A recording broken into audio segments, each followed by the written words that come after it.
Hello everyone, Namaste, Hare Krishna. So we are in the 7th chapter of Bhagavad Gita. This chapter is titled Gnana Vijnana Yoga.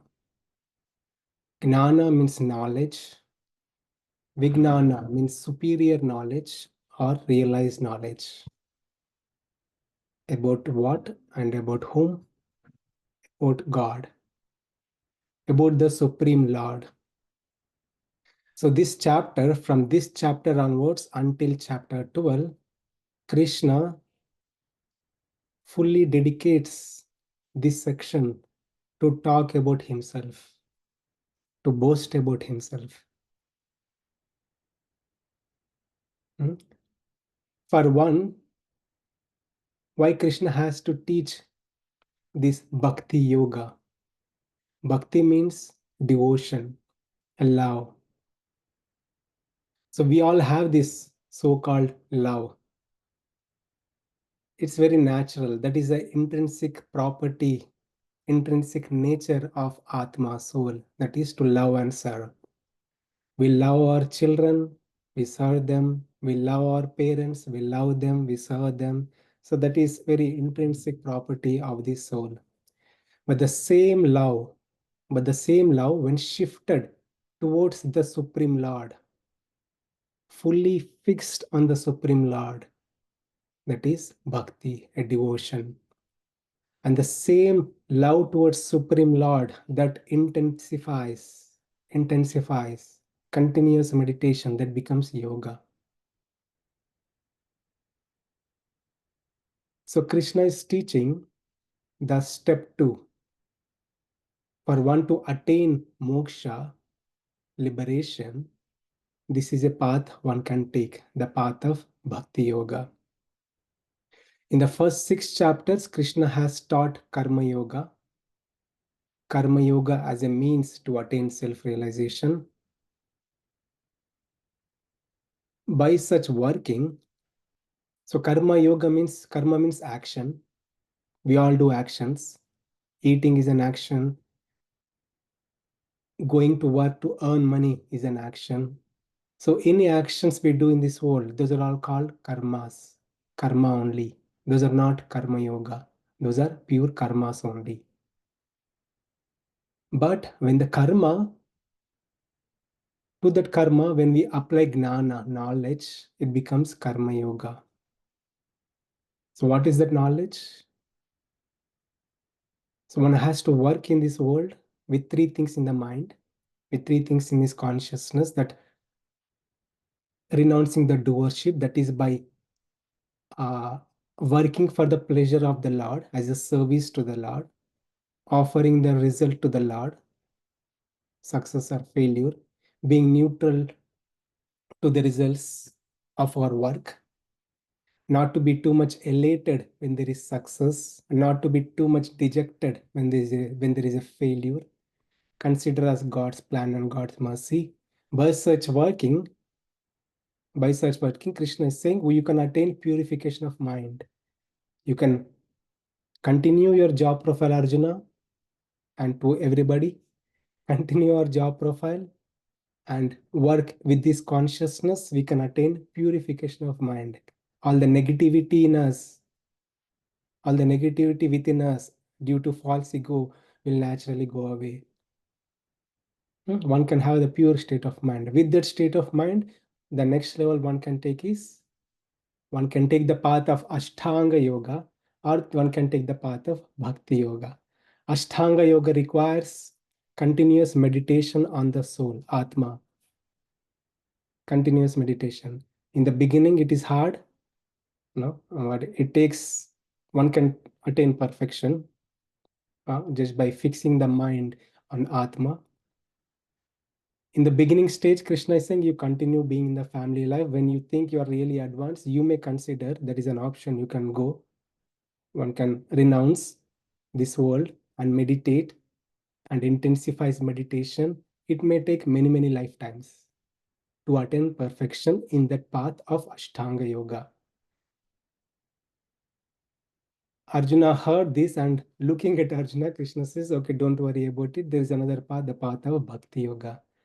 The Bhakti Yoga is Susukam Kartamavyayam. Krishna says in later chapters. It is so easy to practice. Just we need to accept the Supreme Lord, superiority of the Supreme Lord. It is so easy to practice, and it is so easy to attain perfection in the path of Bhakti and Bhakti Yoga. So for one to know, for one to practice Bhakti and attain perfection in Bhakti Yoga, they need to know everything about that person I need to meditate upon. The person whom I need to meditate upon is the Supreme Lord Krishna himself. Krishna says about that in all these chapters of Bhagavad Gita from this Bhakti Yoga section. So from the chapter 7 to 12, it's all about the Lord. We will see one theme in common, that is Krishna says, I and mine. Everything is because of me. You fix your mind on me. You meditate on me. We see this in common in all these chapters of Bhakti Yoga. Okay. So this chapter, Gnana Vijnana Yoga, Krishna is teaching everything about himself, how great the Supreme Lord is. More we know, more we learn the greatness of the Supreme Lord, the greatness and glories of the Supreme Lord, more we get attracted towards the Supreme Lord. So just like if I learn more about my father, who is taking care of me, who loves me so much, and my father is so great, I naturally develop love towards my father. More I learn more about my father, I naturally develop love towards my father. So that is the reason Krishna is going to talk about himself, so we can naturally get attracted towards the Supreme Lord. Okay. So I'll give a quick overview of this chapter so that we'll get an idea where we are heading, what is in this chapter. So in the first six, this chapter starts with Krishna saying, Arjuna, now listen. Now listen attentively. I'm going to tell you the best of best knowledge. Having known that knowledge, there will be nothing for you to know. It is very rare for one to gain that knowledge or to attain perfection after gaining the knowledge. It is very rare. What is that rarity? That is the rarity about the Supreme Lord himself. Many people who don't even show interest in the Lord. Even among the people who show interest, very few are continue practice. Even the people who continue practice, they may drop in between. And few people, they go and they reach the goal. So Krishna is saying that's very rare, but it's not hard. All you need to know is continue listen and learn more about the Lord. That's what Krishna is saying. So that is from 1 to 3, and 7 to 12 we'll start the verse for today. From here on, Krishna is going to talk about the energies. How Supreme Lord, he is the creator of the whole universe. He is a maintainer. He is a destroyer. Everything rests on Krishna. Everything, what are the universe, the cosmic existence, cosmic manifestation resides on Krishna. It sustains on Krishna. Krishna also says many things about himself. The one of the thing is he says, I am the taste in water. Krishna is saying he's a taste in water. He's a light. He's a light in the sunlight, in the sunlight. He's a heat in the fire. He's a heat in the fire. And many things about himself Krishna talks. But one might have this doubt. Okay, Krishna, if you are so great, if you are the taste in water, I'm drinking water every day. I'm looking at sun and sunlight every day. Why can't I see you? Why can't I perceive you? And Krishna says, there is a covering. There is a covering. It's called Maya. Daiviyesha gunamayi mama maya dhuratya. There is a hard, dense, thick covering, which is covering our consciousness. That is the Maya Shakti of the Lord, the Prakriti or Maya Shakti of the Lord. Okay, Krishna, who can remove that curtain? I want to see you, I want to know you. And Krishna says, Mameva ye prapadyante mayametam tarantite. If you surrender unto me, if you take shelter of me, the curtain will be removed. You can know me, you can perceive me in reality. And Krishna, as part of this, also says there are four kinds of people who surrender to Krishna, who take shelter of Krishna, who accept the Supreme Lord, who accept the God. And there are four set of people who are against the Lord, who do not take shelter at the lotus feet of the Lord. He talks about that in detail. And among the people who do not take shelter of the Lord, some people get attracted towards the demigods. So they'd go to demigods, alpavanta sukham, alpavata phalam, like little bit of enjoyment, little bit of a result, success in their life. They go to demigods, they worship the demigods, and they fulfill the desires, and they live a dharmic life, but they don't fully surrender unto the Supreme Lord. So there is nothing wrong in that. Sanatana Dharma does not say, does not say like one has to take shelter of the Supreme Lord. There's an option. It's an option. If a person want to attain liberation, he can work towards the liberation by practicing bhakti yoga. If a person want to live a dharmic life, going to demigods and fulfilling the desires, he can do so. But here, this is like a repetition. He has to take birth again. He'll earn the good credits. He'll go to heavenly planet and he will be kicked out. And again, he has to start over his life and continue. It goes on. But if a person who wants to attain the Supreme Lord, who wants to attain the spiritual world, for him the only option is Supreme Lord. And Krishna finally says towards the 26 to 30, this covering of illusion can be removed by taking exclusive shelter. Bhajate mam, bhajante mam dhridavata. One has to meditate on the Lord with full determination. One can attain the Supreme Lord. Okay, this is an overview. So we'll get into that chapters today, verses today.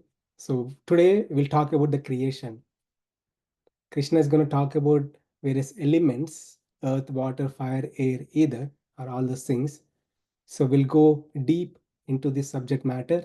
We'll learn about creation, how creation happens, how destruction happens, everything. So it's fully technical, fully technical. Try to grab as much possible. Okay, so we'll move on. So I'll ask someone to read this. Boomir apo nano vayuhu, earth, water, fire, air. Kam mano buddhir evacha, ether, sky, mind, intelligence. Ahankara iti yam me, false ego, all together these 8, 5 gross plus 3 subtle.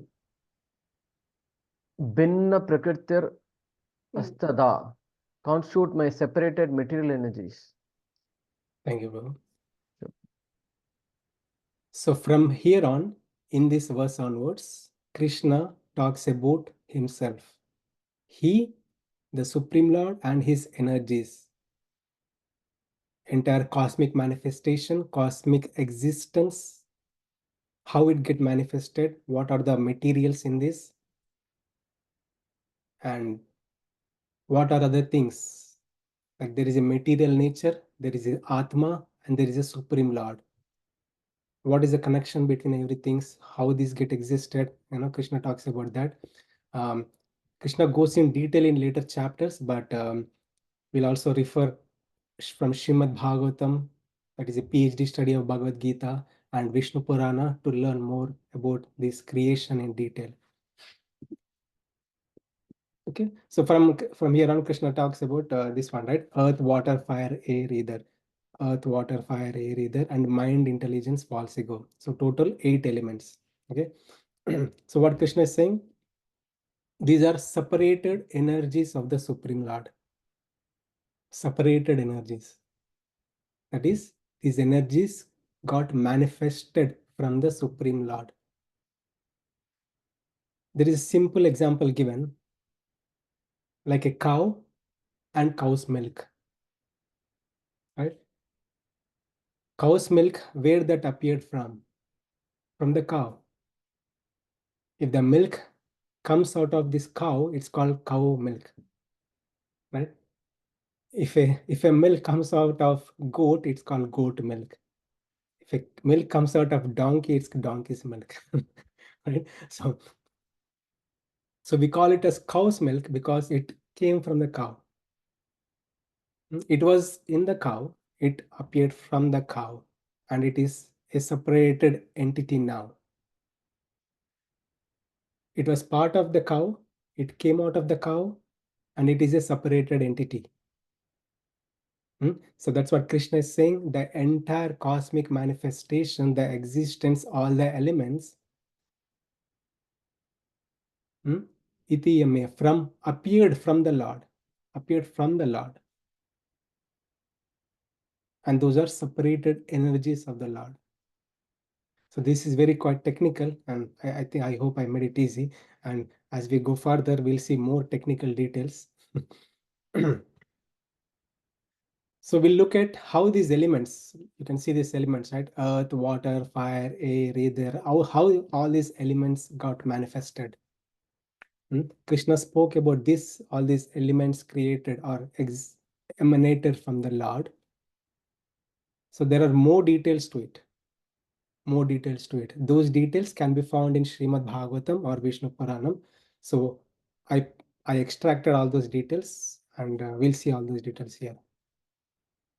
So let's talk about these elements, right? Five elements. Right? These elements are very integral part of our life. We don't realize, but these are indispensable, indispensable, absolutely necessary, right? Let's start with the earth element. Well, we live on this earth planet, and the other manifestation of earth, like food stuff, like grains, like the rice, wheat, or any other grains, those are all coming out of earth, right? Other manifestations of the earth. For our survival and sustenance, the earth element is absolutely necessary. Earth element is not just the mud. The earth element is any solidity part in this universe. It's solidity object in this universe, right? And next is the water. This is also absolutely necessary, right? So we drink water. We drink water every day. Can't we imagine a day without drinking water? And other element like air. We breathe air. We breathe air every second. It is said that a normal human being breathes up to like 50 times in a minute, 15 times in a minute. A yogi reduces that. But it is absolutely necessary. We can't imagine a day without this air. We don't know we are breathing, but we are breathing every second.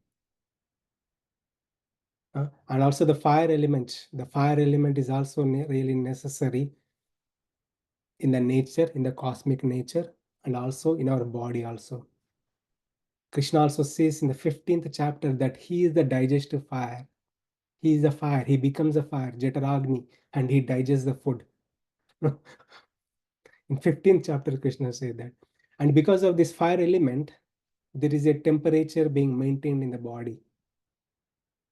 The body, the human body has to maintain a certain temperature. Otherwise, it's considered a dead body. Right? So it's because of the fire element. Right? And also the space, like all this space, without space, we can't even move or do anything. So all these elements are absolutely necessary in our day-to-day life. And it is said that human body is also made of these elements. The solidity part, like bones and solid structures within the human body, is made of earth element. Earth is not just mud, right? Solidity part. And also we have this water element, the blood and other stuff. And we also have the air element, pancha pranas, the different airs within the body. Hmm. There are 5 types of air. I spoke about that in previous sessions. 5 types of air, not just air, oxygen. We know oxygen, but there are other types of air, pancha prana, which continuously circulate within our body. I spoke about that later. I'm not going to go now. Hmm. And a fire, which maintains the temperature within our body, and the intracellular space is also considered from the space element. So the point is, like, these elements are needed for cosmic creation, cosmic existence, and also for the survival and sustenance of the human body. Okay, so we'll look at how these elements get manifested. Okay, so we are going deeper into technical aspects. This is called Tattvatrayam. There are 3 aspects in the cosmic existence. One is the about the Lord himself, is the absolute supreme personality of Godhead. Mm. And one is other is the soul, Atma, Jiva Tattva. Jiva is full of knowledge, made of full of knowledge, Satchitananda, part and parcel of the Supreme Lord. Mm. And there are different types of Jiva, so I'll skip that now. We'll talk later. And this soul cannot function. Soul needs a body to function. The body is made of this achetana, dull matter, right? So that is achetana consists of 3 gunas, sattva, rajo, tama guna, and the kala, time, and shuddha sattva. These are quite technical details. If you want, I can speak about more in detail. Let me know. But achetana means like dull matter, right? This water bottle is a dull matter. It cannot cognize by itself. It cannot function by itself. It's a dead matter, right? This table, this laptop, whatever we see in this cosmic existence, these are all dull matters. They cannot function by itself. But the superior matter, other thing is Chaitanya, soul, Atma. This Atma can function. This can cognize itself and function, right, with the body. And other superior thing in this existence is the Supreme Lord himself. Hmm. So we'll go little more. In the entire cosmic manifestation, there are 2 realms. One is the realm of a spiritual realm, and there is material realm. Okay, so the spiritual realm is considered 3/4 of the existence. 3/4 of the existence. Okay, and material realm is considered. It is said that it is 1/4 of the existence. Like entire existence, the spiritual realm is 3/4, and material realm is 1/4. Okay, and sometimes people say, like, what if everybody get liberated from this earth planet, will there be a space in the spiritual world? No problem. This material existence of one earth planet is very tiny. It is just 1/4 of the whole existence. The spiritual realm is a lot more bigger. It's a huge. It's 3/4.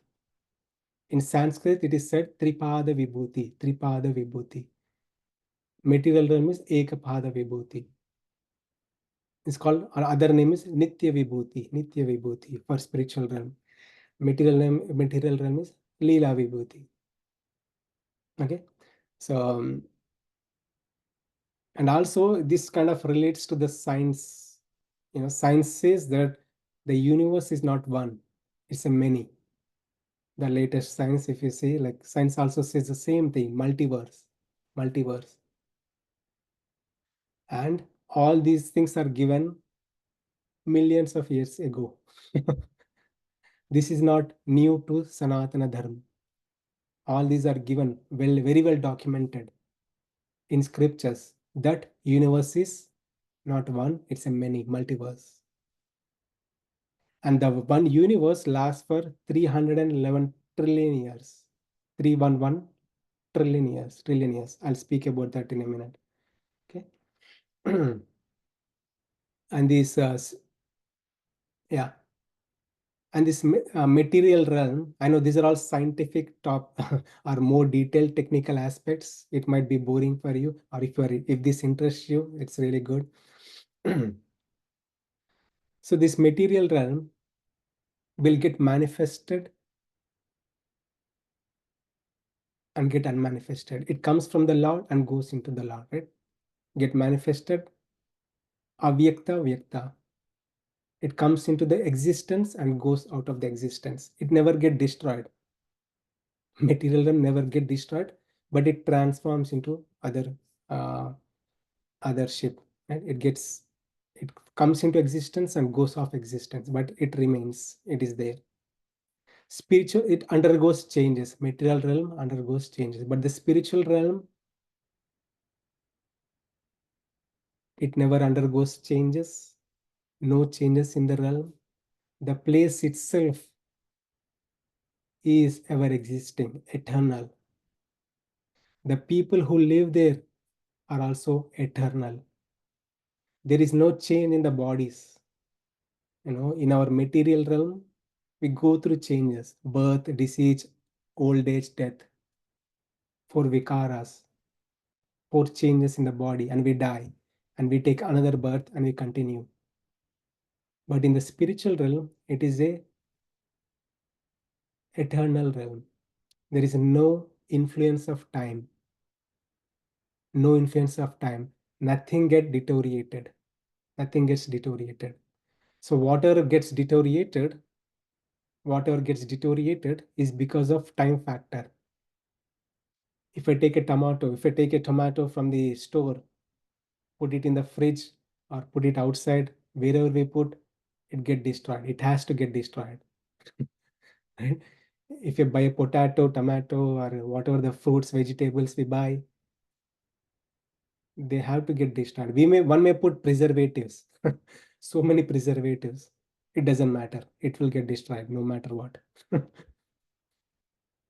So nowadays, like whatever we eat, it has preservatives. It doesn't mean we become eternal by eating those preservatives. Mm. Our lifespan will get reduced by eating those preservatives. But anyway, yeah, whatever is created, whatever exists in the world goes through the changes and get deteriorated because of time factor, influence of kala time factor. But in spiritual realm, it is not like that.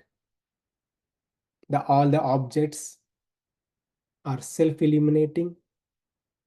They can take the shape, whatever the shape they wanted, and they never get deteriorated. And there's so many details about that. We'll talk later. When Krishna talks about this realm later. Okay. So we look at this picture. So now we'll go to the details, like how this thing get manifested, right? So that the God in the spiritual realm who resides in Vaikuntha planets, he comes to the Karana ocean. In the very beginning of creation, he comes to this Karana ocean. It is not like a water ocean, but it's like uh, it's a place. Okay. So where Lord resides, Lord reclines, and from whom everything get manifested. Right? This material realm get manifested. Various universes get manifested. So why are we talking about all this? So we'll try to derive like how the earth, water, fire, air either came into existence. That is the whole purpose, the whole reason we are talking through all this detail. In the very beginning, gods come from the spiritual world to the material realm, and various things get manifested. Okay, so we'll go one by one. So we'll try to see how this earth, water, fire, air either come into existence. Okay. So you can see this Lord who is sitting, who is on this reclining position. So there is one thing like one person, a Westerner person, he went to ISKCON temple. He went for the first time. So he had darshan of the Lord, and he went to the gift shop. Gift shop is a place where we sell books and we sell various things, right? And this person saw a book which had Lord picture on it like this. He never seen a Lord like this, right? So he thought like, look, God is someone who stands, or in temple we see. He saw Lord God like this, and he asked like, who is this person? Why is he in this position? And the devotee said, the person who is selling the books, he said, so this is from Shrimad Bhagavatam. This is God himself, Lord Vishnu. He's in this position, like a sleeping position, right? And from whom various things get manifested. And that fascinated this person. And this person said, I want to buy this book. And then the devotee asked, like, what's your interest? What do you want to know about this? This devotee who is selling the book, he thought this person is very much interested to know about this person, about the cosmic existence manifestation. But to his surprise, this person said, I want to take this book and show to my boss.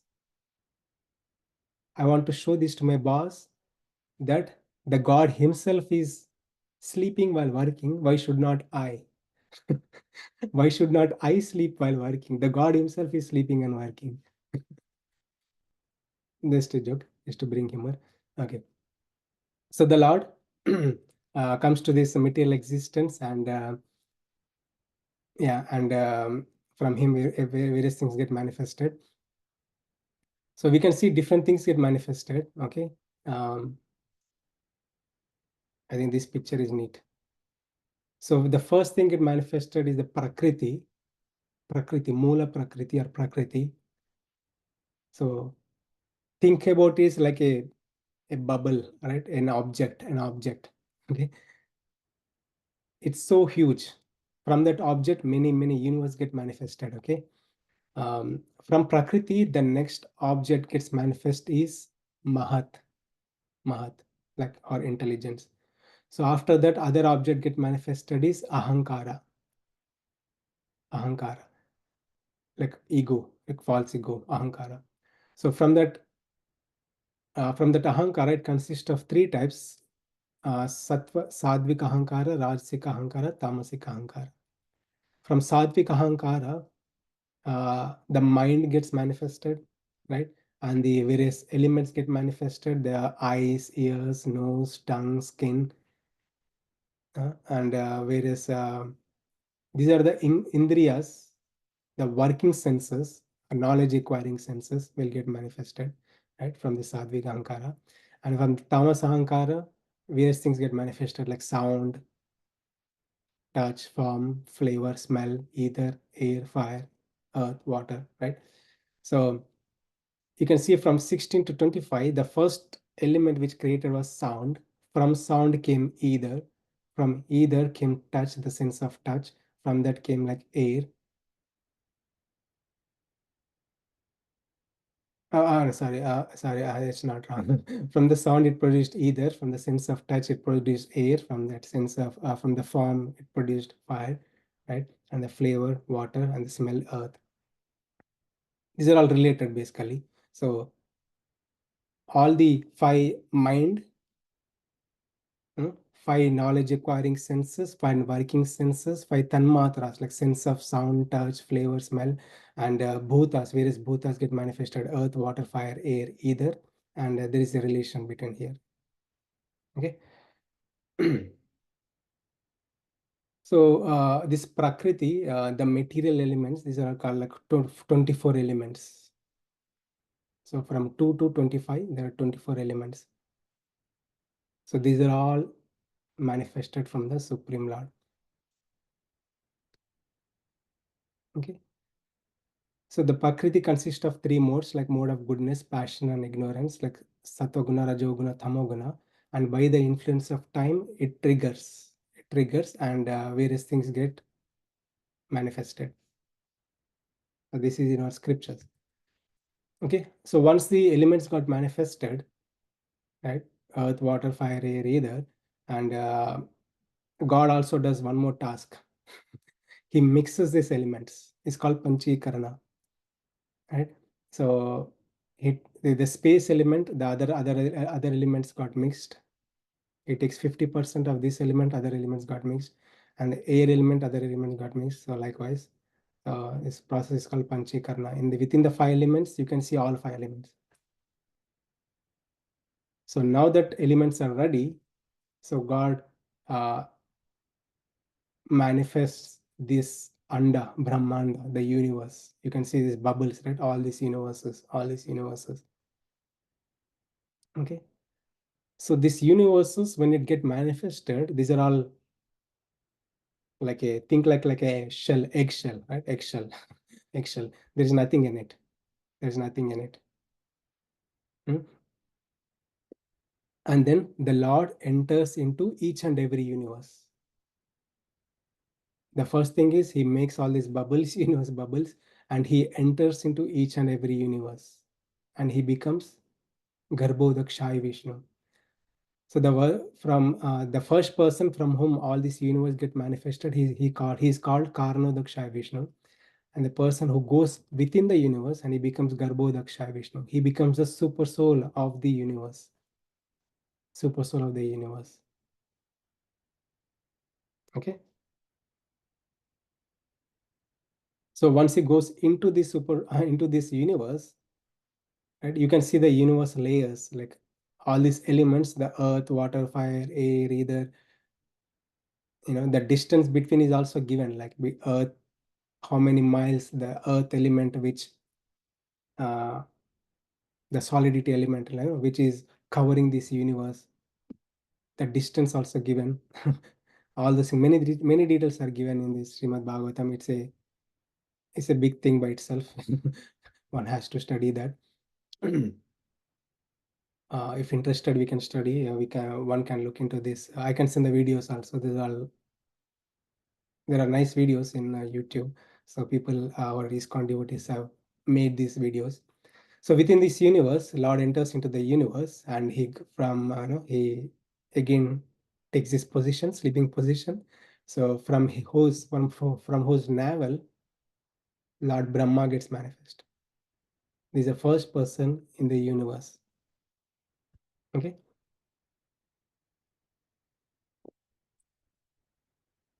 So when Brahma comes into existence, he looks at here and there. He's totally confused where I came from, what, as if like if you drop someone in the an island or ocean, like an island in the mid of island, he's quite wondered, like, who dropped me here? What is this world? What is this place, right? Similarly, so the Lord Brahma also quite wondered and worried, anxious. So he would try to search downwards, like to know where he came from. So that time he heard tapa tapa, a few words from the Supreme Lord, like tapa tapa, meditate, meditate, meditate. So he meditated, and that's when Lord revealed and Lord spoke, and he said, okay, now we can create this universe. Okay. So uh, when Brahma came into existence, there were these planets were not in existence. Okay. So Lord Brahma was given all these elements, like all these 24 elements, they were given to Lord Brahma. So with those elements, he starts creating. Okay. So he creates various planetary systems. Like there are 14 planetary systems. We are in the middle. We are here, right? This is our map. We are here. Earth is very tiny. Even the sun is tiny compared to the whole universe. So there are seven up, seven down, seven planetary systems up, seven planetary systems down.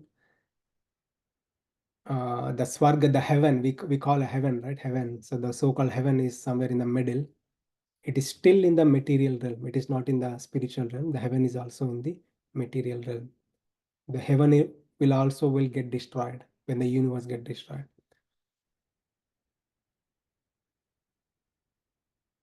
Okay, and there will be a place where Lord resides is called Karya Vaikunta. So Lord Vishnu also resides within the universe. It's called Karya Vaikunta. We can see in the scriptures where Brahma and various demigods, they go to the uh, Supreme Lord, who also resides here in the Karya Vaikunta, and there is a place where Lord Shiva also within the universe.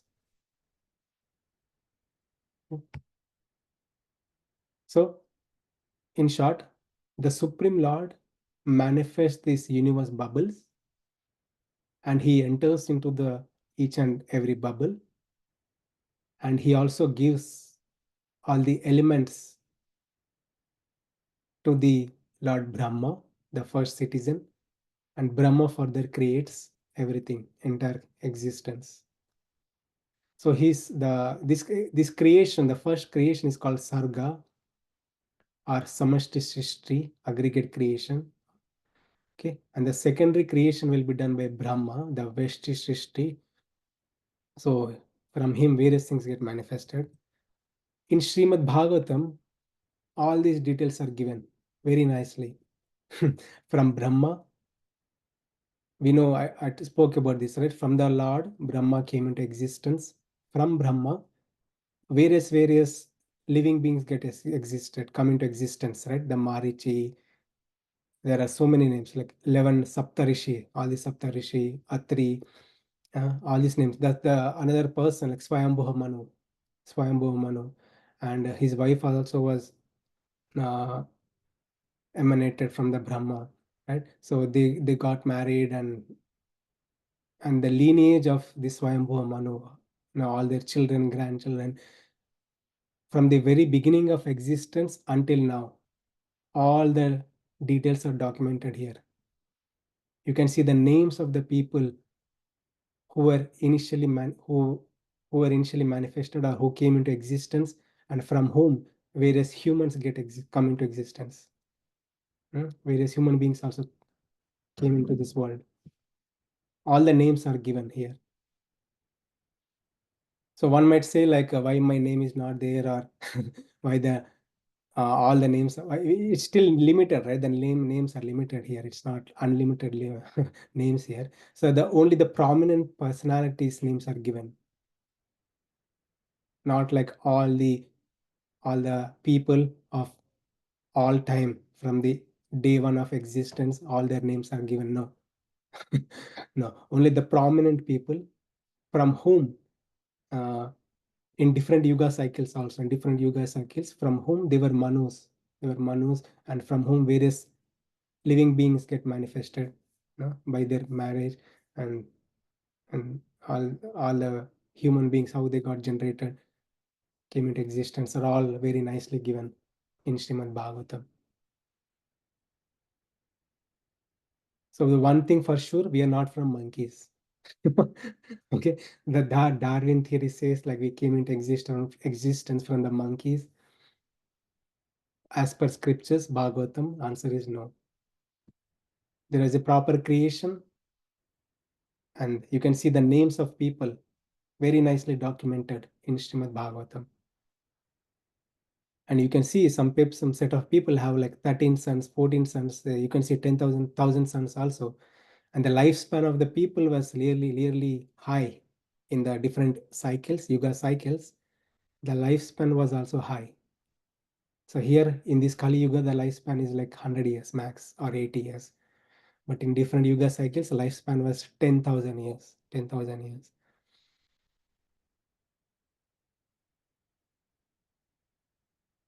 Okay, and I'll quickly finish. I spoke about the creation. I'll talk about the destruction also. That's what Krishna is going to speak about in verse number 4, 5, and 6, about creation, destruction, and he's the cause of everything. That's what he's going to say. Now we're trying to learn more about these things in detail. Okay, so this Brahma, he lives for 311 trillion years. 311 trillion years. Trillion years. Okay. And the lifespan of Brahma is 100 years. Like 100 years that consist of 311 trillion years of Brahma. Okay. The human years, 311 human years, in short. Okay. And yeah, there are so many details here. One kalpa of Brahma consists of, and one day of Brahma. So Brahma lives for 100 years, and one day of Brahma is like these many years. Okay. 4.3 billion years. Within the one day of Brahma, there are different manvantaras. There are 72 yuga cycles. There are 72 yuga cycles. So one yuga cycle consists of 4 yugas: Satya Yuga, Treta Yuga, Dwapar Yuga, and Kali Yuga. And we are in the end here. So the Brahma's lifespan is 51 years now. He is 51 years old. He recently completed his half century. He came, he's now 51 years old, right? And we are in the 7th Manvantara, in this 7th Manvantara, and we are in the Kali Yuga, in this Kali Yuga. So after that, there is one more Yuga cycle is going to come, right? So in one mantra, there are 4.3 million years. This is quite hard to comprehend, but this is truth as given in the scriptures. Okay, now I'll finish in a few minutes. I'll talk about the annihilation, right? So things came into existence the same way they get destroyed. So there are 4 types of pralaya happens, the destruction happens. Okay, the first pralaya is nitya pralaya. That is, the destruction or annihilation happens every day in entire universe, not just Earth planet, entire universe. So we can see there are some living beings take birth and die in couple of hours. Couple of hours they die. 2 or 3 hours they die. We can research in science. There are small insects and many living entities. They live and die. The lifespan is hours. If you see some cats, dogs, the lifespan is little high. The lifespan of cats, dogs, and rats, mosquitoes, little high, right? And the lifespan of human being is little more higher, like 80 to 90, 100. 100 is a max, it is said. 100, 120 is a max. So Nitya Pralaya is like people are getting destroyed or dying every day. Because of time factor, the human beings die. The material things also get destroyed, like the vegetables get destroyed. And all the elements, whatever created in this cosmic manifestation, there are many things get destroyed every day, including humans, all living beings. It's called Nitya Pralaya. So there is a Naimitika Pralaya, which happens occasionally. So that we'll see here. So this happens every 4.3 billion years, okay? 4.3, this is a big number here, right? This number, 4.3 billion years, 4.32 billion years, right? So that when that pralaya happens, the destruction happens, like entire universe still exists, would not get destroyed, but only all the planetary systems underneath top 3. In other way, like think of this like a building, right? This building with 14 levels. All the levels up to top 3, all the levels will get immersed in water, will get destroyed. Only the top 3 will remain, the Satya Loka, Tapaloka, and Jana Loka. Only the top 3 levels. So this happens like every 4.3 billion years. These are all nicely documented. So right, even the Earth will also get destroyed, will go into unmanifest state, will also get destroyed. And all the living beings also get they'll go into the body of Karnodaksha Vishnu, they'll get manifested again. There will be creation. There will be creation happens every 4.3 billion years.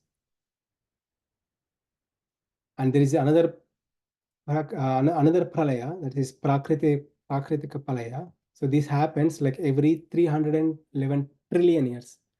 So this one is billion years, 4.3 billion years. The other one is 311 trillion years. Trillion years, 311 trillion years. These are all documented. So when that happens, the entire universe get destroyed, including Brahma. Everybody will merge into the body of the Supreme Lord.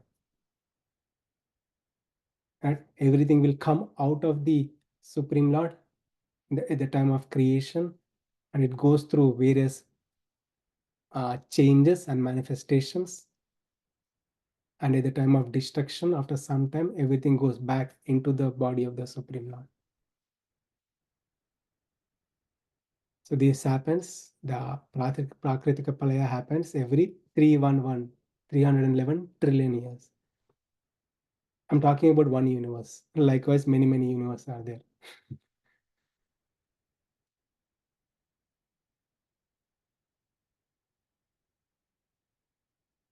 Okay, I'll stop here. I think this is the right time to stop. From here on, Krishna talks about soul and the super soul, the Atma Tattva and Paramatma Tattva. So far Krishna talked about these 5 elements: earth, water, fire, air, ether, and mind, intelligence, false ego, total 8 elements. So we looked at how these get manifested, how these come into existence, and how this goes back into the Supreme Lord. We got various details from various scriptures like Srimad Bhagavatam and Vishnu Puranam. So I hope it's not too technical. So, and the next session, we'll look at these verses where Krishna talk about soul and the super soul, and how the Supreme Lord, being the maintainer, creator, and sustainer of the whole cosmic existence. Krishna talks about that in upcoming verses. So we'll see that in our next session, next Wednesday. So with that, I'll stop here. Hare Krishna. If you have any questions, thoughts, or sharing realizations, please feel free to share. I know we'll have a lot of questions now. I will stop here. Thank you.